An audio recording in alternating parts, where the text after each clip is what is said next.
석가모니 부처님께서 깨달으신 진리, 부처님께서 깨달으신 다음에 처음 깨달은 거에 대해서 얘기를 하셔요. 처음 깨달으신 얘기. 그래가지고 부처님께서 깨달으신 진리를 딱 요약하면 부처님께서 깨달은 진리, 이 세상의 현상의 법칙을 발견하셨어요.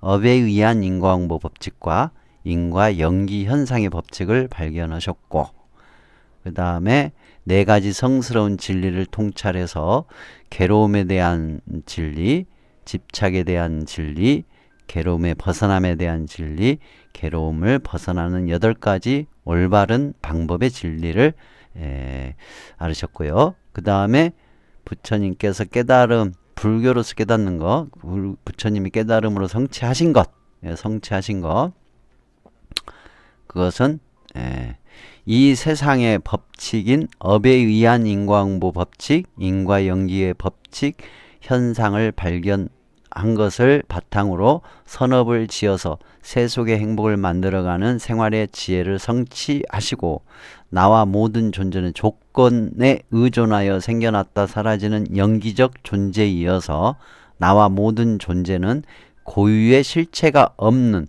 변화하는 현상만 있다는 그대로를 아는 지혜의 완성. 완성. 그래서 부처님께서 사성제의 깨달음으로 연기를 통찰하여 괴로움의 진리와 집착의 원리를 통찰하시어 괴로움의 원인인 집착으로부터 완전히 벗어나는 십선업이 포함된 팔종도 수행과 지극히 평온한 자유로움과 행복의 상태인 마음의 번뇌가 완전히 사라진 깨끗한 마음, 삶의 고통과 윤회로부터 자유롭고 인과 연기 현상의 진리 속에서 남는 자비 실천의 삶을 성취하셨어요. 이게 안 되면 불교의 깨달음이 아니에요.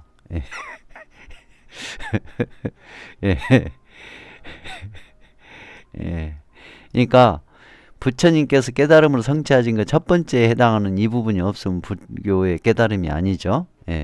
아까 이제 육체와 정신이 모두 없어진 상태, 이게 깨달음이라면 그냥 죽으면 깨달음이네요. 죽으면, 그쵸? 육체와 정신이 없어지면 죽으면 깨달음. 아무튼 불교의 깨달음은 아니죠. 그쵸? 방금 석가모니 부처님이 깨달은 내용에 대해서 살펴보면 그 깨달음이 아니잖아요. 이건 불교의 깨달음이 아니죠. 불교의 깨달음은 그냥 간단해요. 다 부처님께서 얘기해 주셨어요. 불교의 깨달으면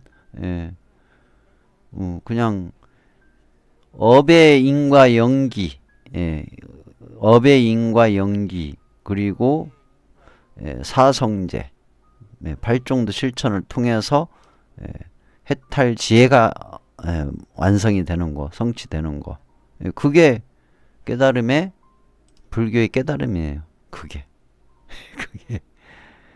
그 외에 다른 어떤 깨달음이라고 얘기한다면 그건 불교의 깨달음이 아니에요. 지금 이거 보면 육체와 정신이 모두 없어진 상태라고 했잖아요. 요거는 힌두교의 그런 종류의 수행을 해가지고 깨달은 그런 종류. 힌두교에서 말하는 깨달음 종류예요. 이런 게.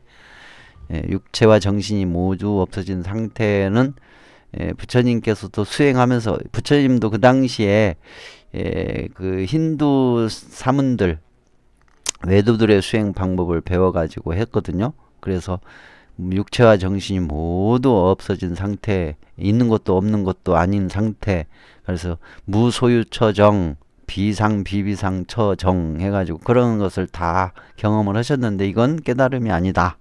진정한 깨달음이 아니다.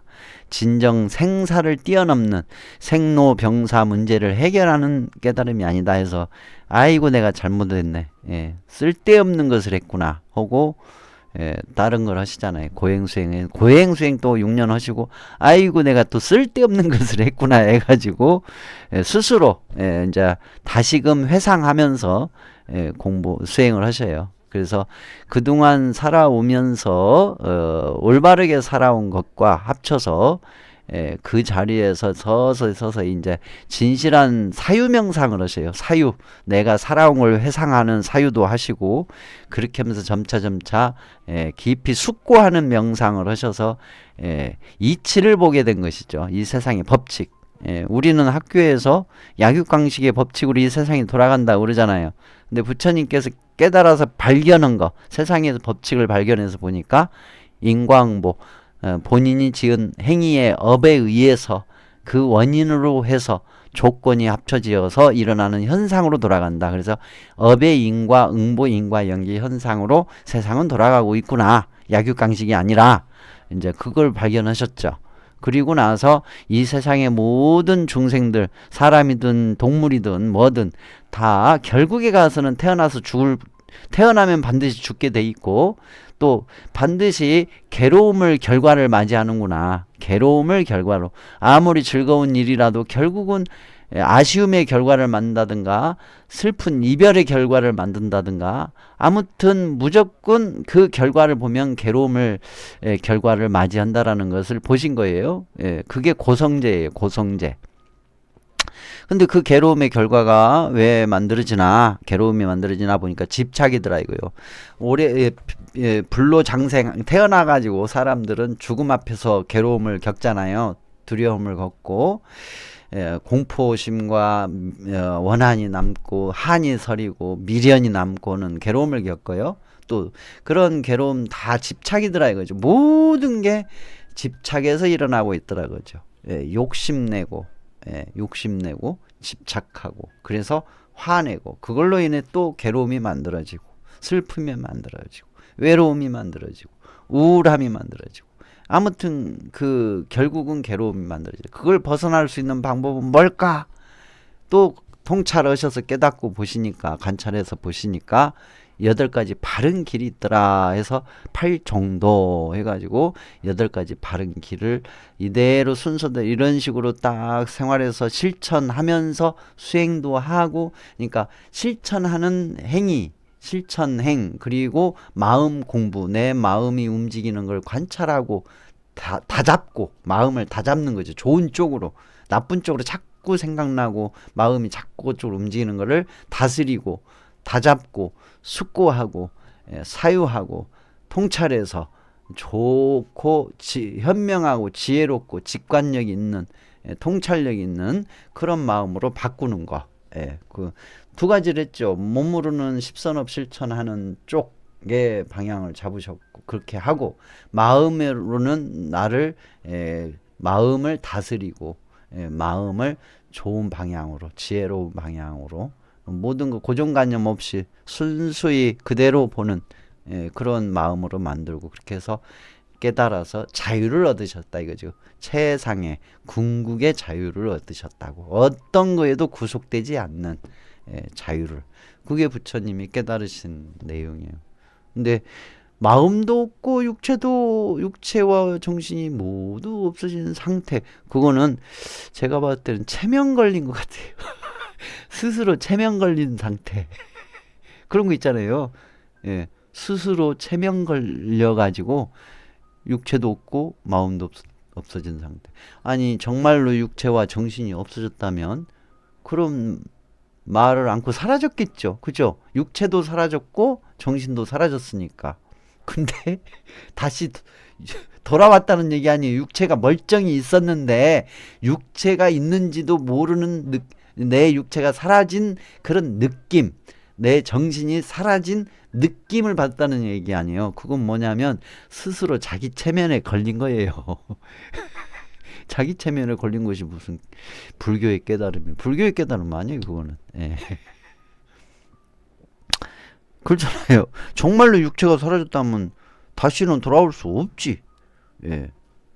그잖아요. 육체가 사라졌는데 왜 돌아와? 돌아왔다는 거는 완전히 사라지지 않았다는 얘기잖아요. 또 정신이 다시 다시 돌아왔어. 그래가지고 돌아다니면서 내가 깨달았다고 지금 얘기하는 거 아니에요. 정말로 사라졌다. 그러면은 육체도 사라졌으니까 다시 돌아올 일 없고 정신도 사라졌으니까 다시 돌아올 일 없잖아요. 그래갖고 돌아와가지고 나 깨달았다라고 얘기하고 다닐 수도 없잖아. 없어졌는데 무슨 말을 하고 다녀. 근데 돌아왔다라는 것은 그 느낌만 받았다는 얘기 아니에요. 그러니까 자기 체면에 걸린 거지. 몸뚱아리 앉아 있었을 거 아니에요. 그러니까 자기 체면에 걸려가지고 내가 없어졌다고 착각한 거겠죠. 뭐. 없어진 게 아니었으니까 지금 돌아다니면서 깨달았다고 얘기하는 거 아니에요. 예. 없어진 사람이 어떻게 돌아다니면서 얘기를 해요. 그쵸? 부처님도 그런 경험했어요. 그래가지고 그 상태에 있을 때에는 아주 평온하고 극히 최상의 안정감, 편안함, 고요함, 그냥 말로 표현할 수 없는 그런 상태였대요. 예, 그 육체와 정신이 다 없어지고 청청하고 편안한 고요한 모든 그런 것을 다 느꼈대요. 근데 딱 눈 뜨자마자 아이고 오늘 탁바로로 가서 밥을 제대로 못 얻어갖고 배고프네. 아이고 내일 탁바로로 가면은 누가 밥 줄라나. 저 비구 저 수행자는 왜 저렇게 또 떠들었어. 아이 참 여기다 똥 싸지 말라니까 여기다 또 똥 싸갖고 냄새 나네. 그런 식으로 그 번뇌가 일어나더라 이거예요. 거기서 딱 나오자마자. 그래서 이거는 온전한 깨달음이 아니다라고 바로 알아차리셨대요. 바로 알아차리셨대. 그렇습니다. 일진영님. 불교의 깨달음 아까 말씀해드린 것처럼 업, 인과응보, 인과연기, 이 연기가 굉장히 중요하죠.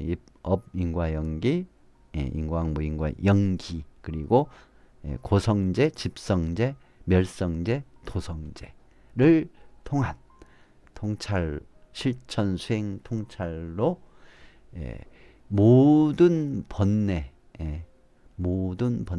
괴로움, 고통, 또 뭐 혼란함, 뭐 슬픔, 우울함, 모든 괴로움, 통칭, 모든 괴로움으로부터 고통으로부터 완전히 자유로워진 상태, 그것을 깨달음, 상태의 깨달음을 얻으셨다라고 불교는 그런 깨달음이에요. 불교는. 그리고 그 깨달음의 경험담을 얘기하더라도 이렇게 얘기가 돼야겠죠. 부처님이 가르쳐 주신 대로 실천하는 생활을 하고 수행을 했더니 역시 부처님이 깨달아서 발견하신 인과연기법이 확실하다. 나도 그와 같이 경험했다. 확인했다. 인과응보, 인과연기법에 대해서 나도 부처님처럼 확인했다. 그렇게 얘기가 돼야 되고, 그 다음에 또 하나 이제 아까 사성제, 고성제에 대해서 나 또한 부처님처럼 부처님이 시키는 대로 실천하고 생활하고 수행을 했더니 이 세상은 이 육도 중생에는 역시 고성제더라. 괴로움의 근본을 가지고 있더라. 근본적으로 괴로움의 세계더라. 그거 나도 경험하고 확인했다. 증명됐다. 그렇게 얘기가 돼야 되고, 이 괴로움의 원인은 역시 부처님 말씀대로 집착에서부터 비롯되더라. 집착에서부터. 이 괴로움이 집착에서부터 괴로움이 된다라는 원인이 된다라는 걸 모르는 이 어리석음이 얼마나 무명인지, 암흑과 같은 어리석음인지 내가 확인했다. 나도 그걸 경험했다. 그렇게 돼야 되겠죠. 그리고 이제 역시 부처님이 말씀하신 대로 실천하고 생활하고 수행해보니 8가지 바른 수행 방법으로 실천하고 생활하고 하는 게 맞더라. 그렇게 돼야죠. 그렇게 돼야 되는데 부처님이 이것이 깨달음이다라고 설명한 이 부분에 대해서는 뭐 얘기 않고 그런 식으로 가면은 아니죠. 그렇게 말씀드려보고 싶네요.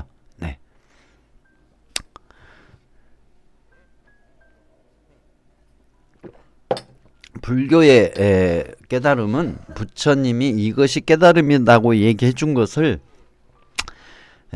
가르쳐 준 대로 해서 확인하는 거예요. 확인. 정답을 알려주셨어. 답안지가 있어요. 그래서 그 정답을 알려주셨어.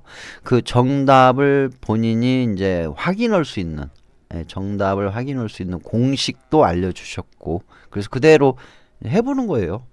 그대로 해서 그 정답을 본인이 확인하는 그런 게 불교의 깨달음이에요. 예. 예. 그거예요. 불교의 깨달음이라는 거는. 뭐 다른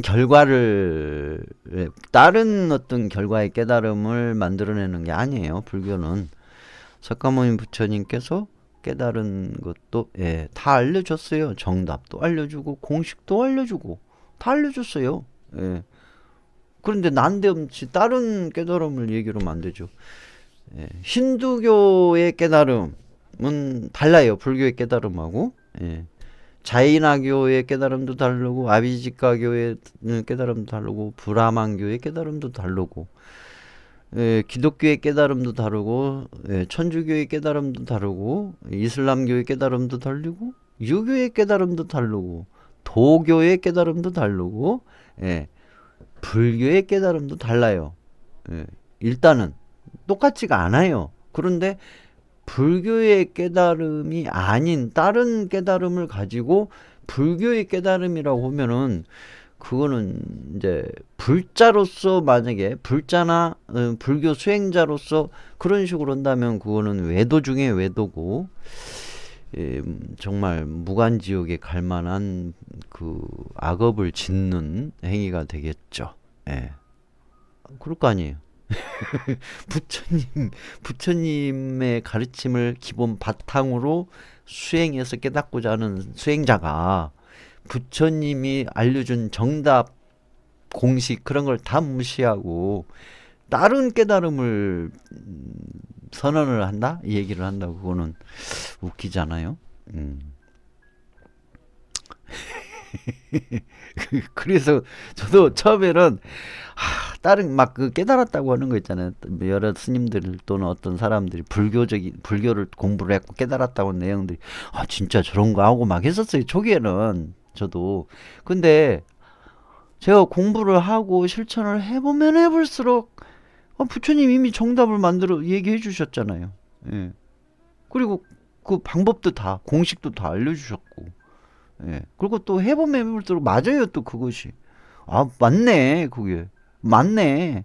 부처님이 맞네. 말씀하신 것이 맞네. 알려주신 것이 맞네. 그렇게 될 수밖에 없었죠. 제일 먼저 업의 인과응보 인과연기법칙, 연기법.